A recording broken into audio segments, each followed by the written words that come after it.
Kakira nida amsa o nina Yesu. La la la la la la la la la la la la la la la la. Yesu zai yi alfahari da ni. Kasashe suna jira, hakin suna hannuna. Mai iko na bukatar masu aiki na yi alkawarin biyayya ga wanda ya kira ni. Yesu zai yi alfahari da ni.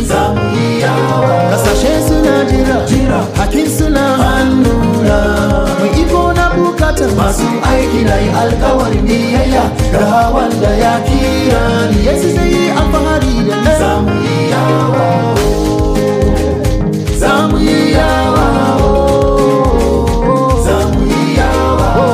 yawa yawa yawa yawa. Yesu zai yi alfahari da ni. Zamu yi yawa, bashi na kafiya da jininka. Kauna mu kauna, ba mu gardama ko da muka yi ga amsa. Yesu zai yi fariya da ni. Muna da yawa, duk bashi na da kafiya da jininka.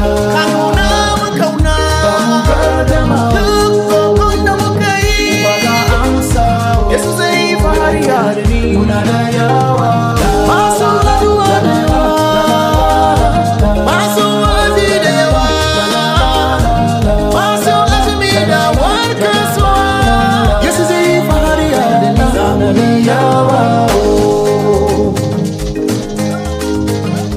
kakira ni yawa.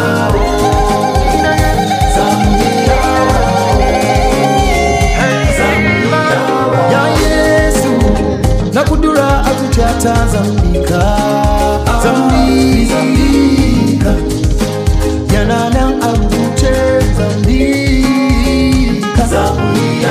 Dole ne yi aikin wanda ya aiko ni. Tun da lokaci mu kama aiki yo, ‘yan uwa mu kama aiki yo. Sai mun ganshi fuska da fuska. Kasashe suna jira, hakin suna hannuna. Mai iko na bukatar masu aiki na yi alkawarin